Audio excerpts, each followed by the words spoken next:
श्रवणकर sir, 2 मुद्दों पे आपकी राय चाहूँगा। अजय शुक्ला जी ने बताया एक बहुत बड़े समूह के वो संपादक बने। संपादक बनने के 20 दिन के अंदर उनकी शिकायत फर्जी एक ट्वीट बना के की गई और संस्थान ने उन्हें अलविदा कह दिया। आप देश के सबसे बड़े संस्थानों के संपादक रहे हैं और क्या कभी आपके सामने किसी रिपोर्टर की इस तरह की शिकायत आई, आपके किसी और सीनियर की शिकायत आई? पहला मुद्दा ये है। दूसरा सवाल आपसे इसी के साथ में, राहुल गांधी की जो आज वापसी हुई है और पहली बार मैं देख रहा हूं कि किसी नेता की जो अपनी पार्टी का अध्यक्ष भी नहीं है, जो लोकसभा में नेता विपक्ष भी नहीं है, उसके स्वागत में बाहर आके जिस तरह से जोश दिखाई दिया है विपक्ष का, ये सारा क्या संकेत देता है कि भाजपा में अब डर वाली बात शुरू हो गई है?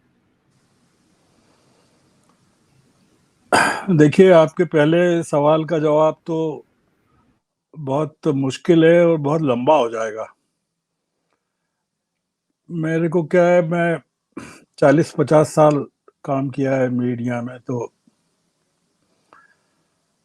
जहां मैंने काम किया लंबे अरसे तक उसका बताता हूँ। भास्कर में मैं 20 साल रहा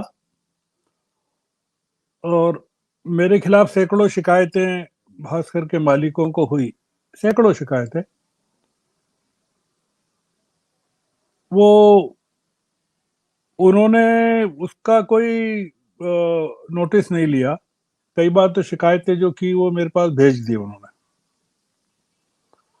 तो वो जमाना थोड़ा शायद अलग रहा होगा। मेरे पास मेरे कई देश भर के रिपोर्टर्स के बारे में, करस्पॉन्डेंट्स के बारे में शिकायतें आती थी, तो मैं उनकी जांच करवाता था, पता करवाता था और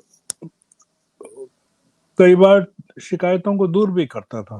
तो इसलिए इस तरह की चीजें आमतौर से उपस्थित होने नहीं देता था। पर मैं आमतौर से अपने सहकर्मियों के साथ खड़ा रहता था। उनके खिलाफ सरकार बहुत कार्रवाई करती थी, उनकी गिरफ्तारियां होती थी, मुकदमे होते थे, पुलिस उन पर ज्यादती करती थी, तो मैं उनके साथ खड़ा रहता था। अब वो उसमें कुछ ऐसा नहीं कि मुझे अब उसका श्रेय लेना चाहिए, वो एक अलग मुद्दा है। आपका दूसरा क्या सवाल था, क्या आप कह रहे थे? सवाल मेरा था कि जिस तरह आज राहुल गांधी का वेलकम किया गया, पूरा अपोजिशन आया, जिस तरह से आज बीजेपी के अंदर एक प्रेशर दिखाई दिया गया, निशिकांत दुबे ने शुरुआत में ही हाउस शुरू होते ही एक अलग मुद्दा दिया कि वो चैनलों पे राहुल गांधी ना चले। क्या बीजेपी डर रही है अब राहुल गांधी से? देखिए, निशिकांत दुबे के बारे में तो क्या उनके ऊपर व्यक्तिगत रूप से कुछ कहना ठीक नहीं है। बाहर अनुराग ठाकुर पत्रकारों को उसी के बारे में बता रहे थे। जो जो गोदी मीडिया खुद सरकारी टुकड़ों पे पलता है, जिसकी जिंदगी और सांसें पूरी बिकी हुई है, वो अगर इस पूरे के पूरे न्यूज क्लिक के भ्रामक प्रचार को, रोहिणी सिंह ने तो देखा आपने किस तरह का खंडन किया है निशिकांत दुबे का, और रोहिणी सिंह ने चैलेंज किया है कि आप ये आरोप बाहर आके लगा दीजिए, फिर मैं जवाब देती हूँ। तो देखिए, ये लोग करेंगे और इस पर आप 50 चीजें करेंगे चुनाव के पहले तक।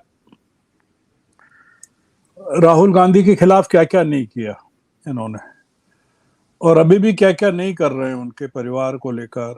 अमित मालवीय के ट्वीट को देखिए आप, किस तरह का गंदा ट्वीट उन्होंने किया, जिसमें वो कहते हैं कि बकरे की अम्मा कब तक खैर मनाएगी। और राहुल गांधी के खिलाफ कितने प्रकरण हैं वो उनका जिक्र किया उन्होंने। ये लोग, जिसको अंग्रेजी में कहते हैं कि हिटिंग बिलो द बेल्ट, ये वो वाले लोग हैं। ये इसलिए इनकी ये कुछ नैतिकता में या इस तरह की शालीनता में यकीन करते हों, वो लगता नहीं है। उसका एक बड़ा कारण ये है संजय जी कि ये सब लोग अब इतिहास बनने वाले हैं और राहुल गांधी इतिहास लिख रहे हैं। ये जो संसद में वापसी है राहुल गांधी ये 140 करोड़ लोगों की वापसी है देश के। ये एक आदमी की वापसी नहीं है, ये विपक्ष के साहस की वापसी है और लोकतंत्र की वापसी है। और सरकार, बीजेपी इन सब की आंखों के सामने है कि एक आदमी की उपस्थिति किस तरह से जादू का काम करती है। आपने ठीक कहा, उन्होंने पूरा पता किया कि राहुल गांधी को नहीं, अगर इमरान खान को गिरफ्तार कर लिया, वहां कुछ नहीं हुआ, पाकिस्तान में जेल भेज दिया उनको, एक बहुत ही कहीं पेशावर में या कहीं भेज दिया है, कोई बहुत ही खराब जेल, देश में कुछ नहीं हुआ। तो उनको लगा, भारतीय जनता पार्टी को, कि राहुल गांधी को जेल भेज दें या संसद से बाहर रखें, कुछ नहीं होगा। आप देख रहे हैं, माहौल देख रहे हैं देश में। ऑल इंडिया एआईसीसी के हेडक्वार्टर के बाहर आपने देखा, संसद भवन के परिसर में देखा, विपक्षी दल किस तरह से खड़े हुए थे उनकी अगुवाई के लिए। बल्कि मीडिया में भी जिस तरह से दिखाया गया उनके बैठे होने को, उनके आने को, और गांधी जी की प्रतिमा के सामने उनके पुष्प पेश करने को, ये जितना देर करते राहुल गांधी के बारे में फैसला लेने में, उतना बीजेपी को नुकसान होता है। क्योंकि बीजेपी जिस चीज में देश को एंगेज करना चाहती थी, वो एंगेजमेंट बनता नहीं बीजेपी का। तो राहुल गांधी से देश के एंगेजमेंट को खत्म करने के लिए, कम करने के लिए, कमजोर करने के लिए, एक नया एंगेजमेंट चालू करने के लिए इस चैप्टर को बंद करना जरूरी था। और नहीं तो क्या होता कि राहुल गांधी मंडराते रहते बीजेपी के सिर पर, तो पूरे समय पार्टी पर, लोगों पर, संसद पर। तो इसलिए वो बीजेपी ने अपने अपने नुकसान को बचाने के लिए राहुल गांधी को आने दिया। पर इसके साथ बीजेपी की दिक्कतें और शुरू हो गई हैं। शुरू ये हो गई हैं कि बीजेपी राहुल गांधी पर भरोसा नहीं कर सकती कि वो क्या बोलेंगे। गोगोई ने लिख के दे दिया है कि वो अविश्वास प्रस्ताव की जो शुरुआत है वो राहुल गांधी करेंगे। राहुल गांधी मणिपुर होकर आए, चंद्रचूड़पुर में जो मणिपुर देखा उन्होंने, मणिपुर मणिपुर के की कहानी को, और लोगों से मिले वो, और उसके बाद तो बहुत कुछ हो गया। और अगर आपने आज सुप्रीम कोर्ट ने जो किया,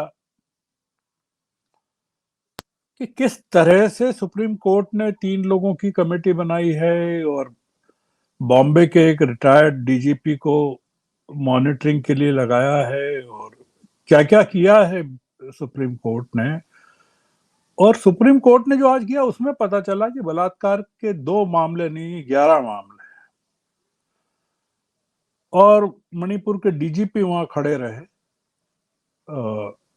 अदालत में, और पता चलता है कि कितनी हजारों की संख्या में एफआईआर है।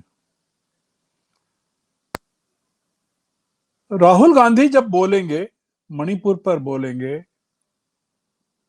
तो हमको सुनना ये है कि प्रधानमंत्री क्या बोलते हैं। क्योंकि देश अब प्रधानमंत्री को सुनना चाहता है, और वो पहली बार बोलेंगे। अभी तक प्रधानमंत्री भाषण देते हैं, टेलीप्रॉम्प्टर की मदद से भाषण देते हैं, लिखे हुए को पढ़ते हैं।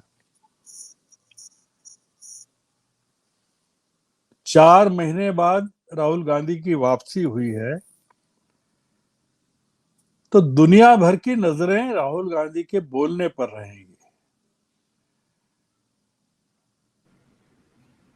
और ये भी रहेगी कि प्रधानमंत्री मणिपुर पर बोलते हैं कि किसी और जयपुर पर बोलते हैं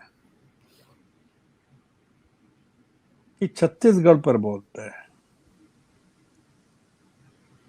क्योंकि अब उनको अगर जयपुर, राजस्थान और छत्तीसगढ़ पर बोलना है तो फिर उनको हरियाणा पर भी बोलना पड़ेगा। बिल्कुल ठीक बात। तो प्रधानमंत्री को देश पहली बार सुनेगा, प्रधानमंत्री के मन की बात देश पहली बार सुनेगा कि प्रधानमंत्री आखिर क्या सोचते क्या हैं कि 32 लाख की आबादी वाला एक छोटा सा राज्य जो है, वो उनको इतने बड़े देश का प्रधानमंत्री एक 32 लाख की आबादी वाले राज्य को नहीं संभाल पा रहा है और वो विश्व गुरु बनना चाहता है। वो 140 करोड़ लोगों का प्रधानमंत्री है।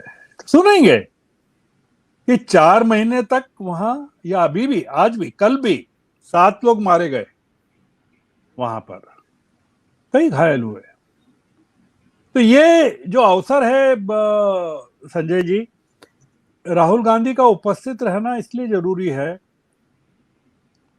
कि अब लगता है कि मतलब कोई आदमी वहां मौजूद है विपक्ष की तरफ से, मतलब अब इंडिया वहां मौजूद है जहां भारत अनुपस्थित है। तो इसलिए राहुल गांधी देश की तरफ से बोलेंगे और प्रधानमंत्री अपनी तरफ से बोलेंगे। प्रधानमंत्री एक ही आदमी है, वो अकेले सुनते हैं और अकेले बोलते हैं। ये आदमी देश की तरफ से बोलेगा और आप पाएंगे कि उनके बोलने से कितना फर्क पड़ता है, देश में फर्क पड़ता है। उनके आने से ही कितना फर्क पड़ गया और उनके जेल से बाहर रहने से कितना फर्क पड़ गया, ये आप देखेंगे। विपक्षी राजनीति आने वाले दिनों में बहुत अलग किस्म से चलेगी। सबसे ज्यादा खुश तो वायनाड के मतदाता हैं, जिनके बारे में सुप्रीम कोर्ट ने टिप्पणी की थी कि ये जो हुआ है ये। हाँ शिवम सर, दो बातें पूछनी है मुझसे, मुझे आपसे। पहले तो आपका अपना अनुभव क्या बताता है कि जब राहुल गांधी बोल रहे होंगे तो क्या प्रधानमंत्री जी सदन में बैठेंगे? आमतौर पर प्रधानमंत्री जी सदन में बहुत कम रहते हैं, तो जब राहुल बोल बैठे होंगे। और दूसरा सवाल, आपको क्या लगता है कि मणिपुर की बात करते करते प्रधानमंत्री जी रोएंगे या नहीं रोएंगे? आमतौर पर वो इस तरह में ट्विस्ट कर लेते हैं, रो के ट्विस्ट कर लेते हैं। देखिए, दोनों चीजों के जवाब हैं। पहला जवाब तो यह है कि प्रधानमंत्री जहां भी रहेंगे राहुल गांधी को सुनेंगे। वो चाहे अपने कक्ष में रहें, अपने मोबाइल पर रहें, वो अगर सदन में रहेंगे तो उनकी देश में गरिमा बढ़ेगी, उनका माइलेज बढ़ेगा, बीजेपी की इज्जत बढ़ेगी। आपने ये नहीं पूछा कि राहुल गांधी जब बोलेंगे तब बीजेपी के सांसद उन्हें बोलने देंगे कि नहीं बोलने देंगे। सही बात। स्मृति ईरानी उन्हें बोलने देंगी कि नहीं बोलने देंगी। अनुराग ठाकुर और तमाम रविशंकर प्रसाद उन्हें बोलने देंगे कि नहीं बोलने देंगे। आपने ये नहीं पूछा। हमको तो अभी ये पता भी नहीं है ठीक बात है कि राहुल गांधी को बोलने भी देंगे कि नहीं बोलने देंगे। मैं एक ही चीज कहता हूं संजय जी, राहुल गांधी के साथ किया जाने वाला एक एक अन्याय भारतीय जनता पार्टी के वोट कम करेगा, भारतीय जनता पार्टी के प्रति सहानुभूति कम करेगा और देश और दुनिया में प्रधानमंत्री की इज्जत को घटाएगा। तो ये सवाल है आपका कि प्रधानमंत्री वहां उपस्थित रहेंगे कि नहीं। मेरा ऐसा मानना है वो रहेंगे, रहना चाहिए, क्योंकि विश्वास प्रस्ताव जो खिलाफ है उनके, तो उस समय तो उनको रहना ही चाहिए। तो इसलिए मैं ऐसा मानता हूं। और रोएंगे कि नहीं, 36 सेकंड के अपने उद्बोधन में प्रधानमंत्री की आंखें भी नहीं झुकी संजय जी। जब वो 20 जुलाई को पहली बार उन्होंने जिक्र किया मणिपुर का, वीडियो आने के बाद, और उस वीडियो 36 सेकंड में भी उन्होंने छत्तीसगढ़ का जिक्र कर दिया, राजस्थान का जिक्र कर दिया। आपने आज तक 21 सालों में देश में इतनी घटनाएं हुई, गुजरात से लगा के बिल्किस बानो तक, और उसके बाद आपने प्रधानमंत्री की आंखों में कभी आंसू देखे हैं क्या? आपने देखा है कि वो भाव विभोर हो रहे हैं किसी बड़े से बड़े? आपने क्या अटल जी के निधन पर देखा है उनको रोते हुए? आपने अपने देश के सबसे बड़े नेता के निधन पर रोते हुए देखा है क्या आपने? प्रधानमंत्री बहुत कठोर हृदय हैं शर्मा जी। वो आप पत्थरों से आंसुओं के बहने की बात कर रहे हैं, पत्थरों चट्टानों में कोपलों के फूटने की बात कर रहे हैं। आप सोचिए, प्रधानमंत्री जिस दिन आंसू बहा देंगे किसी घटना पर, उस दिन देश में लोकतंत्र की वापसी निश्चित हो जाएगी। ये पैमाना है लोकतंत्र की बहाली का कि आप अपने प्रधानमंत्री को किसी भी दुखदायी घटना पर आंसू बहाते हुए देख लीजिए। बिल्कुल ठीक है, आप मान लीजिए कि वो मानवीय हो गए हैं। बिल्कुल ठीक तो है, इसलिए बिल्कुल।